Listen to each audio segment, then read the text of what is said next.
तेलंगाना के हैदराबाद लोकसभा सीट से all India Majlis-e-Ittehadul मुस्लिमीन के चीफ असदुद्दीन ओवैसी ने एक जनसभा को संबोधित किया। इस दौरान उन्होंने लोगों से अपील की कि पतंग के निशान पर बटन दबाइए। इसके साथ ही ओवैसी ने कहा कि मेरी माताओं बहनों से अपील है कि खूब दुआ कीजिए कि अल्लाह हमारे भारत को बचा ले। उन्होंने कहा कि ये तमाम नापाक मंसूबे बना रही। वोटरों से मतदान करने की अपील करते हुए ओवैसी ने कहा कि पतंग के निशान पर बटन दबाइए और खूब दुआ कीजिए, अल्लाह हमारे भारत को बचा ले। उन्होंने कहा कि ये तमाम नापाक मंसूबे बना रहे हैं, अल्लाह इन नापाक ताकतों को खत्म कर दे। ओवैसी ने लोगों से कहा कि घर से निकलिए और वोट डालिए। उन्होंने कहा, मैं अपनी मां और बहनों से अपील करूंगा कि मैं दौरे कर रहा हूं। जनसभा को संबोधित करते हुए असदुद्दीन ओवैसी ने कहा कि एक मेरी बुजुर्ग मां बोली कि बीजेपी को हटा।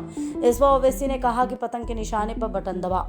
इसके लिए आपको 1,05,000 से ज्यादा वोट आपको मजलिस को देना होगा। इस दौरान ओवैसी बाइक चलाकर कार्यक्रम स्थल पर पहुंचे थे। बता दें, हैदराबाद लोकसभा सीट से 4 बार के सांसद और ऑल इंडिया मजलिस-ए-इत्तेहादुल मुस्लिमीन के अध्यक्ष असदुद्दीन ओवैसी पिछले 20 सालों से अजय बने हुए हैं। उनके पिता भी 20 साल तक यूं ही जीतते आए थे। हालांकि इस बार मामला काफी अलग है, क्योंकि इस बार उनका सीधा मुकाबला बीजेपी उम्मीदवार डॉक्टर माधवी लता से है, जो राजनीति में नहीं आई है, मगर वक्तृत्व में वो काफी निपुण है। इसलिए 5वीं बार ओवैसी जीतने के लिए डरकर चुनाव लड़ रहे हैं। ये बात किसी से नहीं छुपी कि ओवैसी को बीजेपी की बी टीम बताने वाली कांग्रेस उनके खिलाफ कभी मजबूत उम्मीदवार हैदराबाद लोकसभा सीट पर नहीं उतार पाई। यही स्थिति बीआरएस की भी रही। माना जाता है कि ओवैसी खुलेआम कुछ भी कहे, तेलंगाना में जिसकी सरकार होती है उससे मिलकर ही चलाते हैं।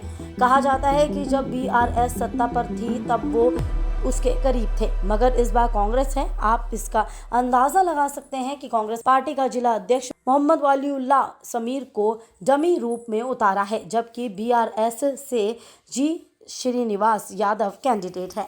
ऐसी देश दुनिया और पॉलिटिक्स से जुड़ी बड़ी खबरों के लिए देखते रहिए, पढ़ते रहिए इंस्टा फीड।